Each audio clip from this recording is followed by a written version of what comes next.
ప్రజలకిచ్చిన 6 గ్యారంటీలు అమలు చేసేందుకు తమ ప్రభుత్వం కృషి చేస్తుందని చెప్పారు ఇబ్రహీంపట్నం ఎమ్మెల్యే మల్రెడ్డి రంగారెడ్డి. కాలుష్యానికి కారకమైన ఫార్మాసిటీ రద్దు చేస్తామని కాంగ్రెస్ మేనిఫెస్టోలో చెప్పామన్నారు.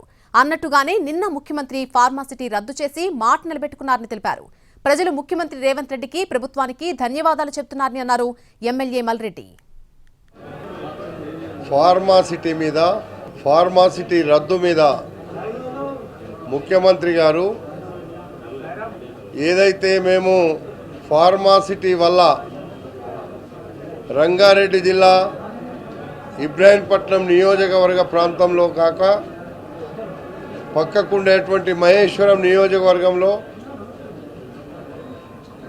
ఈ ఫార్మాసిటీ వస్తే ఆ ప్రాంతమంతా పొల్యూటెడ్గా తయారై 30 సంవత్సరాలకే చనిపోయే పరిస్థితి.